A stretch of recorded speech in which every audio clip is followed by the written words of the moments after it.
أعوذ بالله من الشيطان الرجيم. بسم الله الرحمن الرحيم.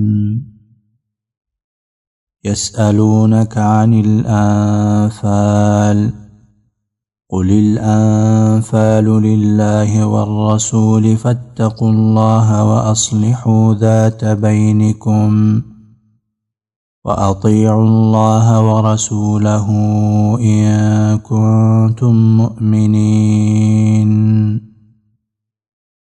سورة الأنفال مدنی سورت ده. 15 آیاتون لري او 10 رکوګانې لري.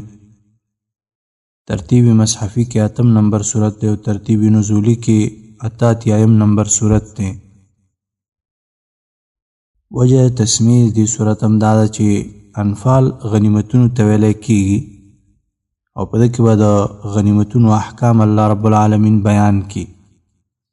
نو دې د وجې نه دې ته سورة الانفال ویلی کیږي. ربط د دې سورت هم د مخکې سورت سره دا دی چې مخکې سورت کې الله رب العالمین مسله د توحید ذکر کړله او د هغه دعوت د انبیا علیهم السلام په ژبه باندې. نو دې سورت کې به الله رب العالمین د هغه توحید د قیام او داغه توحید د حاکمیت لپاره امر په قتال کی. د جهاد امر وکړي څه لپاره؟ د لپاره چې د الله رب العالمین کلمه پورته شي، د الله توحید حاکم شي. د لپاره به الله رب العالمین امر په قتال کی. دعوه دې صورت هم دا ده چې په دې صورت کې غټه خبره دا وي چې القتال فی سبیل الله، الله رب العالمین لار کې قتال کول لپاره د اعلا د کلمت الله، الله د کلمې د پورتوالي او الله د دین د حاکمیت لپاره امر په قتال باندې کیږي. د دې قتال او جهاد فی سبیل الله احکامات به ذکر کیږي. د صورت کې د لپاره به ناشنا قوانین الله رب العالمین ذکر کی. او دویمه غټه مسله به د صورت کې دا وي چې الانفال لله والرسول، غنیمتونو اختیار د الله او د رسول الله دی او د دې لپاره به بیا مختلف علتونه الله رب العالمین ذکر کی. نو دا دعوه دی صورت ته چې یو به قتال فی سبیل الله او دغه احکام ذکر کیږي او دویم د غنیمتونو مسله به ذکر کیږي او دغه اختیار الله او رسول الله لره او دغه علتونه به ذکر کیږي. سورة الانفال اصلا د بدر په موقع باندې نازل شوی دی. نو د کې ډېر آیاتونه داسې وي چې هغه به د بدر د واقعې سره تعلق لري. نو دې د وجې نه مختصره واقعه د بدر دا انسان چې ذهن کې کینی نو د آیتونه بیا آسانیږي. واقعه داسې و چې په 2م کال د هجرت باندې نبی صلی الله علیه وسلم اراده وکړله چې هغه قافله ووهي او مکې والا ته اقتصادي ګزار ورکړي. کومه قافله چې د شام نه را روانه وه مکې ته او د مکې والاو مالونه په هغه کې وو. نبی صلی الله علیه وسلم سره د 314 کسانو ووتلو د لپاره چې د ابو سفیان د قافله را لاندې کی. نو هماغه و چې ابو سفیان او ملګري خبر شولو چې نبی صلی الله علیه وسلم داسې اراده ده. نو هغې خپله لارم بدله کړله او د مکې والاو ته جواب ولېږلو چې ستاسې مالونه دا هلاکېدونکي او لوټېدونکي دي، نو تاسې ځانونه مدد ته راورسوئ. نو هماغه و چې د مکې نه ابو جهل او د هغه سره 1000 کسان هغه راووتل تر دې پورې چې د بدر میدان ته راغلل. نبی صلی الله علیه وسلم چې کله پوه شو چې قافله د لاسه ووتله نو صحابه کرام سره مشوره وکړله چې جنگ کوو که واپس کیږو. بعضې صحابه کرام ناخوښه او بعضې داسې وو چې هغوی نبی صلی الله علیه وسلم ته وویلې چې موږ د سره یو کوم طرف ته چې ته امر کې. مقداد رضی الله عنه ورته ویل وایي موږ بني اسرائیلو په شان ته نه یو چې ورته ووایو چې تا او رب دې لاړ شئ جنګ وکړئ، نه موږ د سره یو. نو هماغه و چې نبی صلی الله علیه وسلم د جنگ اراده وکړله. جنگ وشلو، الله رب العالمین ملائک راولېږلې، ناشنا فتح الله رب العالمین مؤمنانو ته ورکړه. او یا کسه هغه صنادید قریش او یا کسان د قریشو هغه مشران الله رب العالمین د صحابه کرامو په لاسونو باندې ووژل او یا کسان بندین کړل او دارنګه ناشنا فتح مؤمنانو ته الله رب العالمین ورنصیب کړله. نو دی واقعي ته الله رب العالمین اشاره کوي. ضمناً بعضې نور حالات د بدر هغه آیتونو کې بیانېږي، هلته به بیا اشاره کوو انشاءالله. بسم الله الرحمن الرحیم. یسألونک سوال کی استانا عن الانفال په باره د غنیمتونو کې.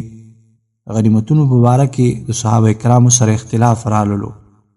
بعضې هغه خلکو ویل چې زمونږ حق دی چې چا جنګ کړی او بعضې ویل چې نه نبي صلی الله علیه وسلم مونږ ساتلی دی هغه حفاظت هم کړی دی زمونږ حق دی. نو نبي صلی الله علیه وسلم نه د پوښتنه وشوه. الله رب العالمین د آیتونه راولېږل. قل الانفال تو ورته ووایه چې اختیار د غنیمتونو لله الله لره دی والرسول او رسول الله صلی الله علیه وسلم لره. غنیمتونو اختیار الله او رسول الله لره دی. فاتقوا الله نو ویریږئ د الله نه واصلحوا او اصلاح راولئ ذات بینکم په خپل مابین کې. واصلحوا اصلاح راولئ اتفاق او یووالی راولئ په خپل مابین کې. واطیعوا الله او تابعداري کوئ د الله او رسوله او د رسول داغه ان کنتم کتاسې مؤمنین مؤمنان یې. انما المؤمنون الذين اذا ذكر الله وجلت قلوبهم. دغه اوس د مؤمنانو تفصیل ذکر کی دا غي ناشنا صفات الله رب العالمین ذکر کی او دا صفات د مجاهدینو هم دي. مجاهدینو کې به دا صفات موجود وي. انما المؤمنون یقینا مؤمنان الذين کسان دي اذا ذكر الله کله چې یاد کړي شي الله تعالی وجلت قلوبهم ویریږي زړونه د دوی. الله چې یاد شي د الله ذکر وشي دوی زړونه ویریږي. زړونو کې خوف راځي ویره راځي. ګوره یو وجد د پیرانو د صوفیو هغه ټوپونه وهي او قسمه قسم نخرې کوي. دا طریقې چېرته صحابه کرامو په زمانه کې نه وي او نه صحابه کرامو کې دا موجودې وي بلکې خشیت او ویره زړه شی دی چې زړه د الله رب العالمین نه د انسان ویریږي. نور دا په پستو قالینو باندې چې د ټوپونه وهل او نخرې کول داسې د مساجدو د الله رب العالمین بې عزتي او بې احترامي ده او داسې دین پورې استهزاء او ټوکې کول دي. واذا تلیت او کله چې لوستلی شي علیهم په دوی باندې آیاته آیاتونه د الله زادتهم زیاتوي دوی لره ایمانا ایمانا. چې کله د الله آیاتونه لوستلی کېږي د مؤمنانو ایمان هغه سره نور هم زیاتېږي. دا آیت دلیل دی په دې باندې. امام بخاري وغیره محدثینو هم د دې نه استدلال کړی دی چې ایمان کې زیادت او نقصان راتللی شي. زیاتېږي هم په نیکو اعمالو سره او کمیږي په معاصي او ګناهونو سره. وعلى ربهم او خاص په خپل رب باندې یتوکلون توکل کوي ځان سپاري په الله رب العالمین باندې. الذين يقيمون الصلاة دا نور صفات د مؤمنانو. الذين داغه کسان دي يقيمون الصلاة چې پابندي کوي د لمانځه. ومما او داغه مال نه رزقناهم چې مونږ ورکړی دی دوی ته ينفقون خرچه کوي. انفاق په دوی کې موجود وي او اقامت د لمانځه کوي. اولئک دا کسان هم المؤمنون دوی مؤمنان دي حقا په رښتیا رښتیني مؤمنان دا خلک دي. لهم دوی دپاره درجات درجې دي عند ربهم په نزد رب د دوی. ومغفرة او بخنه ده ورزق کریم او رزق عزتمند دی. دې ته الله رب العالمین مغفرت وکړي او عزتمند رزق به الله رب العالمین دوی ته ورکړي. عزتمند رزق نه مراد د جنت رزق دی. کما اخرجک ربک من بیتک بالحق. دې کریمو کې اوس الله رب العالمین علتونه ذکر کړي د دې خبرې دپاره چې د غنیمتونو اختیار الله او رسول الله لره دی. او حاصل د دې علتونو دا دی چې ګوره الله رب العالمین تاسې جهاد او قتال ته ویستلی. کنه د بعضې مؤمنانو زړه نه و چې جهاد او قتال ته ووځي. دارنګه ګوره الله رب العالمین ستاسې دعاګانې قبولې کړلې. ملائک الله راولېږل. باران الله رب العالمین په تاسې باندې راولېږلو او داسې نور مختلف علتونه به الله رب العالمین ذکر کړي. کما اخرجک ځکه چې ویستلی ته ربک رب ستا من بیتک د کور ستا نه بالحق د پاره د حق. ته الله رب العالمین د خپل کور نه ویستلی د حق د پاره. وان فریقا او یقینا یوه ډله من المؤمنین د ایمان والاونه لکارهون خامخا خفو په دې تګ باندې قتال او جهاد ته خفو. خو دا خفګان طبیعي دی شرعي نه دی. ګوره ځکه طبیعي لحاظ باندې که احکام انسان باندې سخت تمام شي نو په دې باندې انسان کافر کیږي نه. اما کله چې حکم د الله رب العالمین په شرعي لحاظ باندې یو څوک بد وګڼي چې دا څنګه حکم دی د الله رب العالمین نو په دې باندې بیا انسان کافر کیږي. او د دې کراهت وجه دا و چې بعضې صحابه کرام ویلي چې موږ خو د جنگ په نیت نه راوتلي، اسلحې مو نه دي راوړي، ځان مو جنگ ته نه دی تیار کړی. نو دې د وجې نه بعضې خلک خفه و، د هغوی زړه نه کېدل چې قتال ته ووځي. یجادلونک بحث کولو تا سره فی الحق په حق کې، د جنگ په باره کې تا سره بحث کولو. بعد ما تبین وروسته د هغه نه چې ښکاره شو، هغه فرضیت دوی ته ښکاره شولو. کانما گویا کې یساقون بوتللی شي دوی الی الموت مرګ ته، وهم ینظرون او دوی ورته ګوري. مرګ ته بوتللی کېږي او دوی هغه د مرګ مشاهده کوي او ګوري دې مرګ ته. داسې یو حالت په دوی باندې و. وَإِذْ يَعِدُكُمُ اللَّهُ إِحْدَى الطَّائِفَتَيْنِ أَنَّهَا لَكُمْ، دا بل علت دی چې اختیار د غنیمتونو د الله او د رسول الله سره دی. او حاصل د دې علت دا دی چې الله رب العالمین د دوی سره وعده وکړه چې یوه ډله به تاسو ته خامخا د دوی نه درکوي، یا به د ابو سفیان ډله درکړي په غنیمت کې، یا به د ابو جهل. او دا وعده یا په خوب کې وه چې صحابه کرامو خوب ولیدلو چې موږ په دوی باندې غالبه کېدونکي یو، کفارو باندې مونږ غالبه کیږو. وَإِذْ يَعِدُكُمُ اللَّهُ، او کله چې وعده وکړه الله تعالی تاسې سره، احدى الطائفتین د یو د دواړو ډلو نه، د ابو سفیان او یا د ابو جهل، د دې دواړو کې به یوه ډله تاسې ته درکوي. انها چې یقینا دا لکم ستاسې دپاره به وي، دا به ستاسې دپاره وي، تاسې ته په غنیمت کې درکوو. خو صحابه کرامو دا تمنا وه چې د ابو سفیان قافله چې هغې سره اصلحې نه وي، هغه ذات الشوکه نه وه، نو دا دې زموږ دپاره وي. خو الله رب العالمین غوښتل چې همدغه قوي ډله په دوی باندې ووهي. وتودون او خوښول تاسې ان غیر ذات الشوکتې، چې غیر د اصلحو والا ډله، غیر ذات الشوکتې، ذات الشوکه اصلحې والا ته ویلی کېږي. وتودون او خوښول تاسې ان غیر ذات الشوکتې، چې غیر د اصلحو والا ډله، تکونو شي لکم ستاسې لره، د ابو سفیان ډله دې ستاسې دپاره غنیمت شي. ویرید الله، او غوښته الله تعالی یحق الحق، چې ښکاره کړي حق لره بکلماته په وعدو خپلو سره. ویقطع، او کټ کړي دابر الکافرین، جرړې د کافرانو. الله رب العالمین غوښتل چې دا مضبوطه ډله په تاسې باندې ووهي، چې هغه د ابو جهل ډله وه چې هغوی ډېر په نازو نخرو باندې د مکې نه راوتلي وو.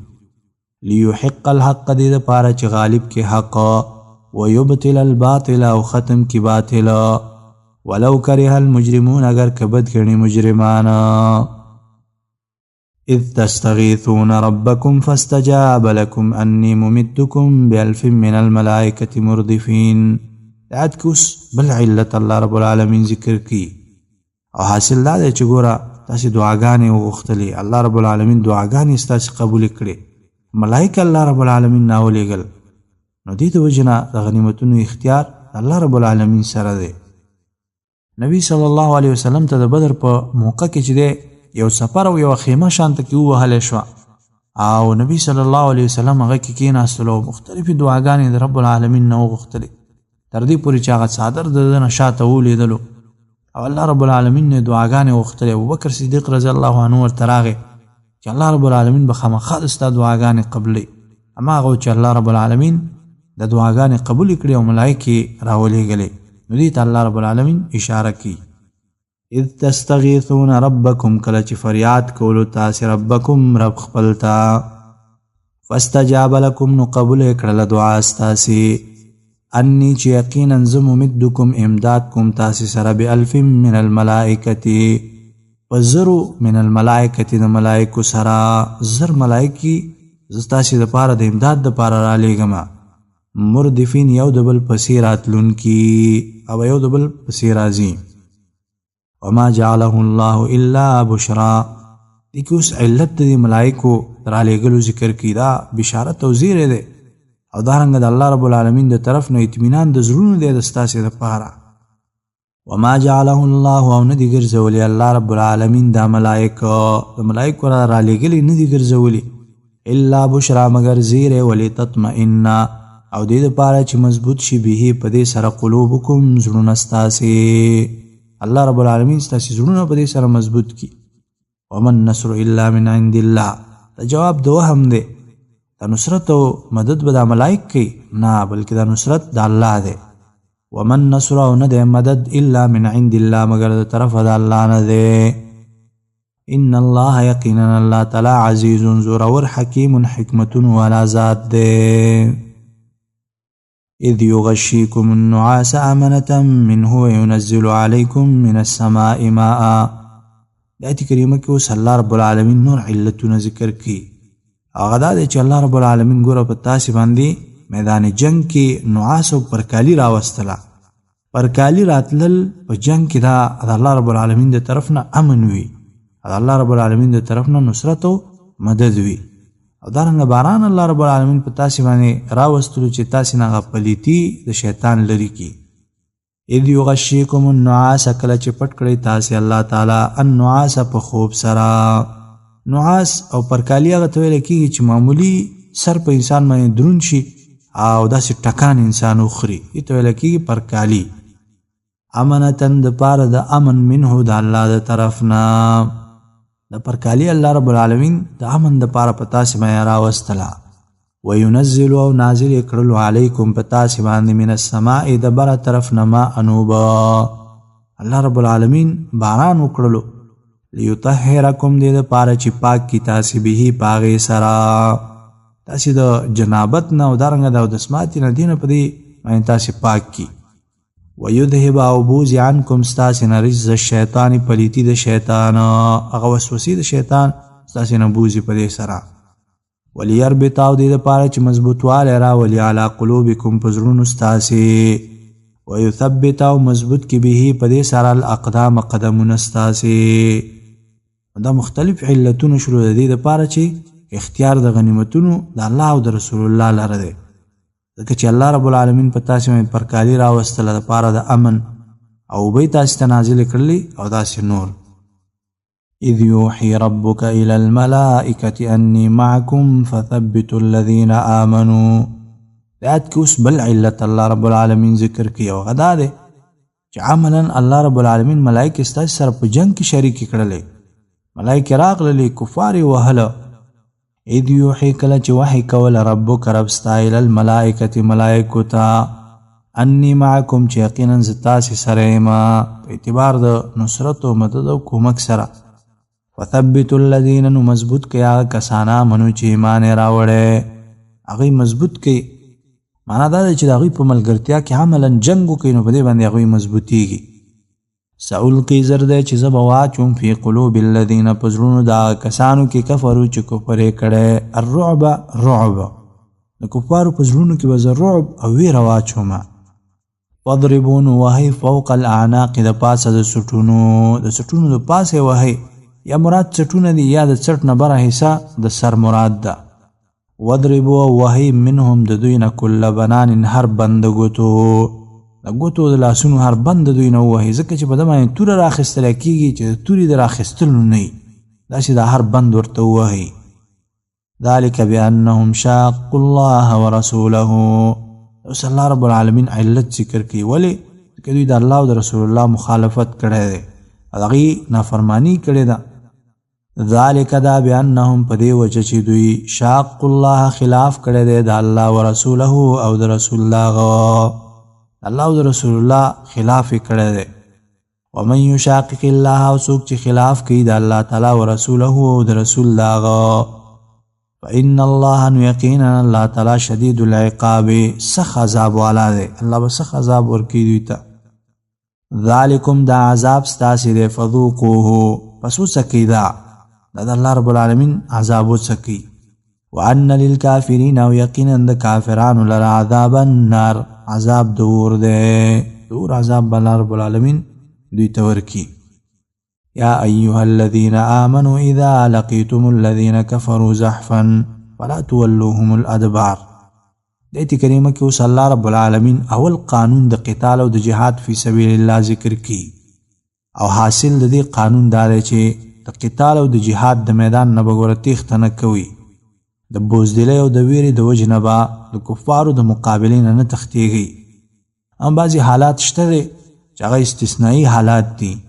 یو دا دی چې مثلا مجاهدین چل جوړی، هنر جوړی، دی زین ورسته کیږو بل طرف باندې راتاویږو، نن ورسته کیږو سبا صحیح فلان ورته جوړو و دی باندې حمله کو. یادای چې او متحیزا الی فئه، یو مجاهد دی هغه خپل جماعت لاړلو او د ځان ته پاتې دی کولی شي چې خپل جماعت سره د یو ځای کېدلو دپاره ورسته شي. د دې نه اخوا که د بزدلۍ او د خوف او د ویرې د وجې نه یو انسان میدان د جنگ پرېږدي، تښتي د مسلمانانو د جماعت او د ډلې نه او د کفارو د مقابلې نه، دغه انسان د الله رب العالمین په غضب باندې اخته کیږي او د ځای جهنم دی. ډېره سخت خبره ده. یا ایها الذین آمنوا، هغه کسانو چې ایمان هم راوړی، اذا لقیتم الذین، کله چې مخامخ شئ تاسې هغه کسانو سره کفرو چې کفر یې کړی دی، زحفا په وخت د جنگ کولو کې، د جنگ کولو په وخت کې تاسې هغوی سره مخامخ شئ، فلا تولوهم، پس مه ګرځوئ هغوی ته الادبار شاګانې، چې د میدان د جنگ نه وتښتېږئ.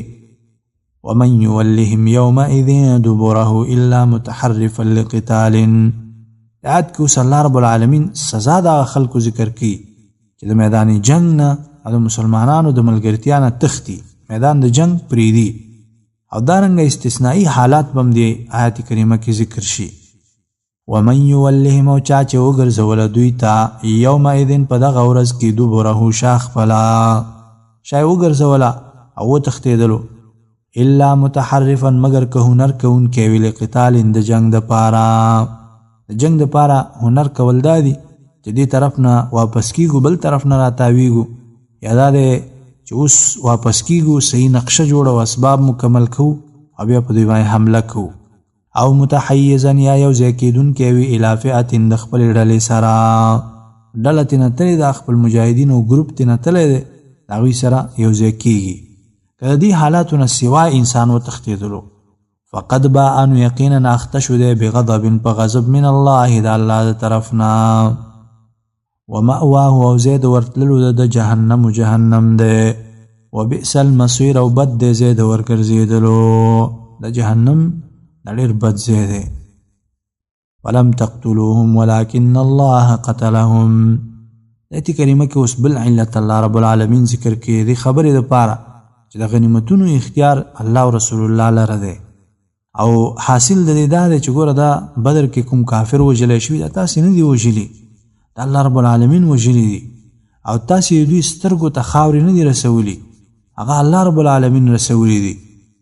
او حاصل د واقعي دا و چې د بدر په موقع باندې نبی صلی الله علیه وسلم ډېرې زیاتې دعاګانې وکړلې الله رب العالمین ته، او بیا چې کله د خپل سفر یا د خیمې نه راووتلو په لاس کې یو موټی شګه راواخیستله او هغه د کفارو طرف ته ور وویشتله او دا یې ویل چې شهت الوجوه، دا مخونه دې وران شي د کافرو. الله رب العالمین هغه شګې هغه د کافرو سترګو او د دې مخونو ته ور ورسولې. الله رب العالمین دی واقعي ته اشاره کوي. ولم تقتلوهم، پس نه دي وژلي تاسې هغوی لره، ولكن الله، لیکن الله تعالی قتلهم، وژلي دي هغوی لره، الله رب العالمین وژلي دي. وما رمیت، او نه دي رسولي تا هغه کاڼي د دې کفارو سترګو ته، اذ رمیت، کله چې وویشتل تا، هغه دی چې خپل لاس نه د خپل موټي نه وویشتل هغه تا نه دي رسولي، ولكن الله، لیکن الله تعالی رما رسولي دي د هغوی سترګو ته. وليبلي المؤمنین منه بلاء حسنا، دا الله رب العالمین ولی وکړ دې لپاره چې الله رب العالمین مؤمنانو ته یو ښایسته انعام ورکړي. وليبلي المؤمنین، او دې لپاره چې ورکړي مؤمنانو ته منه د خپل طرف نه بلاء حسنا، بلاء انعام، حسنا ښایسته انعام ورکړي.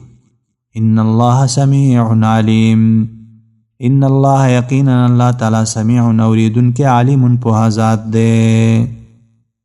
ذالکم وان الله موهن کید الکافرین، دا هم الله رب العالمین مؤمنانو ته خطاب کی. ذالکم، دا کار خدا سے وشو، وان الله، او یقینا الله تعالی موهن کمزور کون کې د کید الکافرین، چل کافرانو لرا. الله رب العالمین د کافرانو چلونه او د هغوی تدبیرونه هغه کمزوري کوي. ان تستفتحوا فقد جاءکم الفتح، دایت کریمه کې الله رب العالمین مشرکانو ته زجر ورکوي، او دا خطاب مشرکانو ته دی. کله چې مشرکان او ابو جهل دی بدر ته راتلل، د ده نه مخکې وی دی لاړلو او غلاف یې د کعبې ونیولو، او بعضې دعاګانې وغوښتلې او ویل چې الله څوک په باطله باندې وي هغه ته سبا ته هلاک کړي او څوک خپل ولي کټ کړي هغه ته هلاک کړي. داسې نورې دعاګانې کولې او یا د بدر په میدان کې دا دعاګانې کړي دي. نو الله رب العالمین هماغسې وکړل. ابو جهل او د هغه سره چې کوم مشران و هغه الله رب العالمین په سبا ورځې باندې ټول هلاک کړل. نو الله رب العالمین ورته وایي تاسې فیصله غوښتله د الله رب العالمین فیصله راغله. ان تستفتحوا که فیصله غواړئ تاسې فقد جاءکم الفتح نو یقینا راغله تاسې ته الفتح فیصله. تاسې فیصله غواړئ الله دا د فیصله راوستله. وان تنتهوا او که منع شوئ تاسې فهو خیر لکم نو دا به غوره وي لکم ستاسې دپاره. وان تعودوا او که تاسې راوګرځېدلی جنګ ته بیا جنګ ته راوګرځېدلی نعود نو موږ به راوګرځو مدد د مؤمنانو ته د مؤمنانو سره به مدد ته بیا راوګرځو.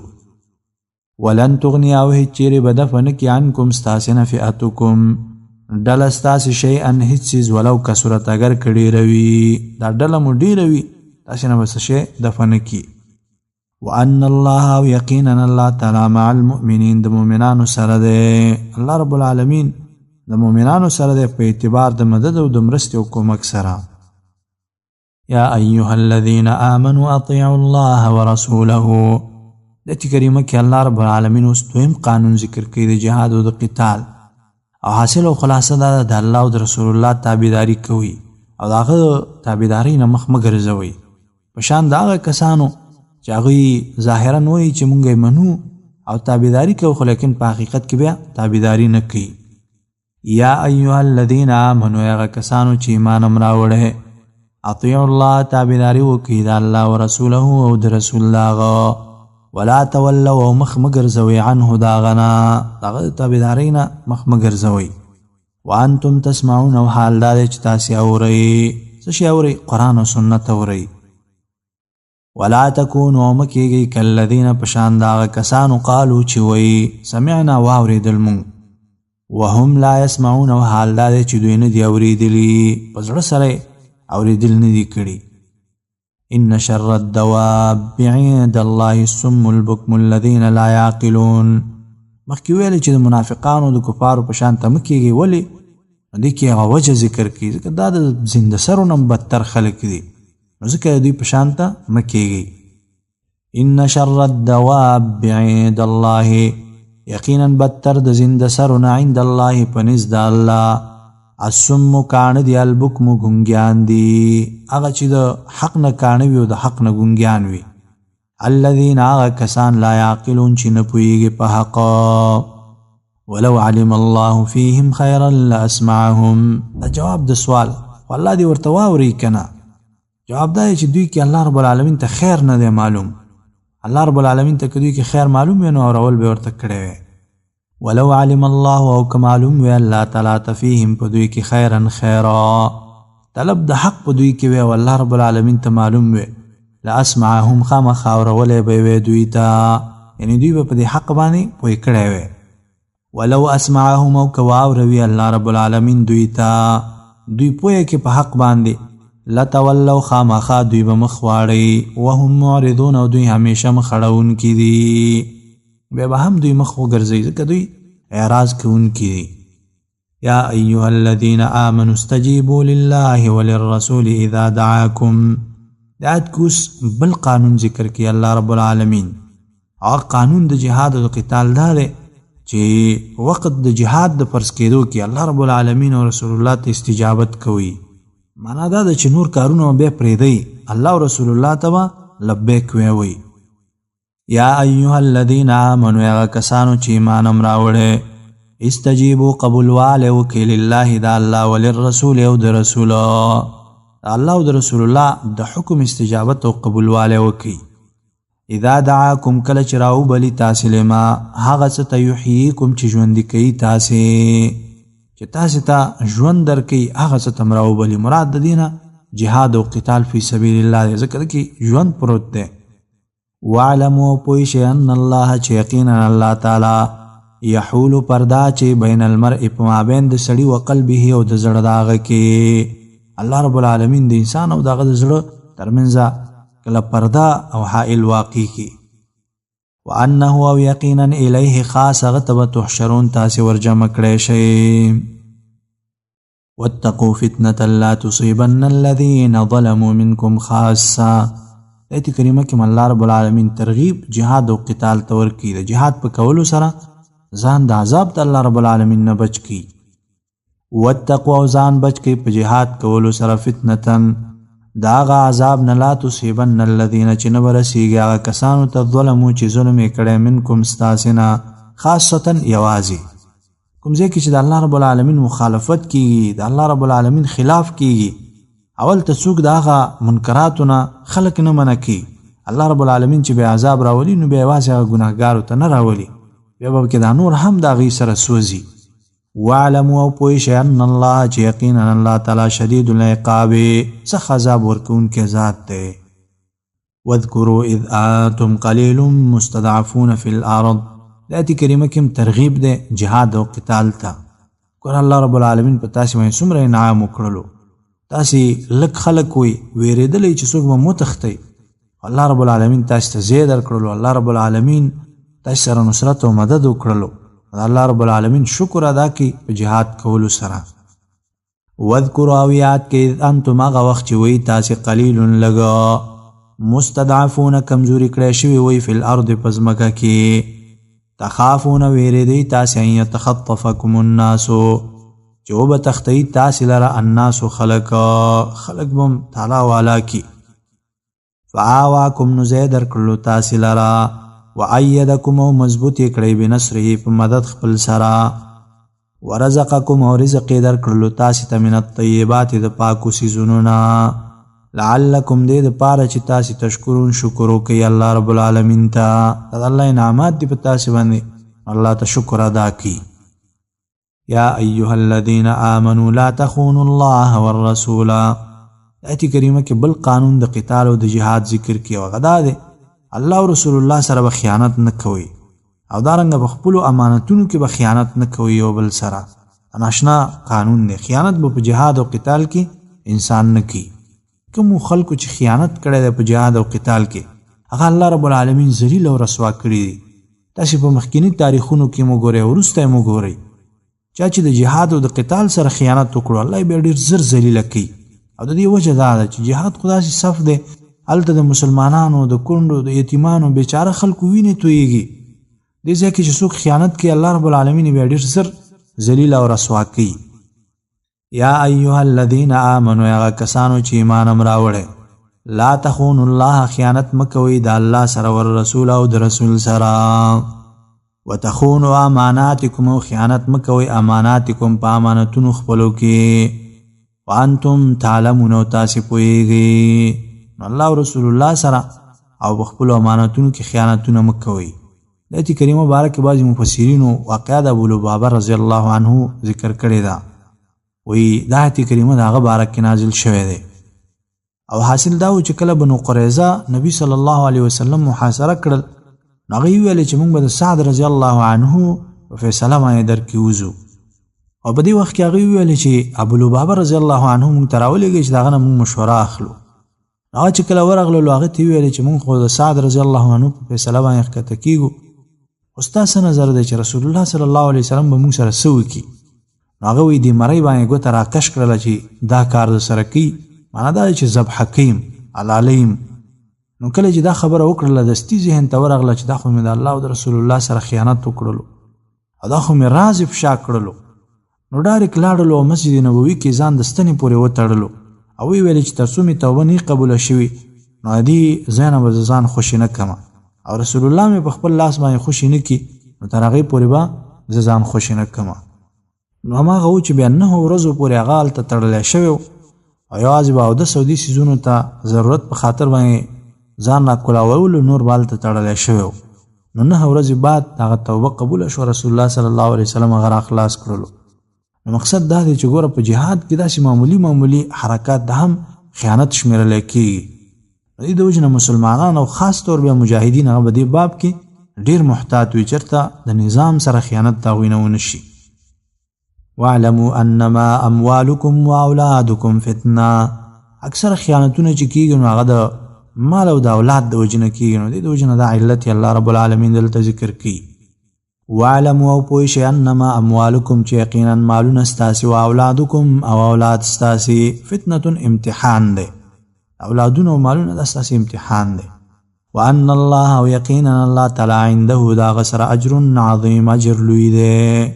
د الله سره لوی اجرونه دي او د الله سره لوی ثوابونه دي.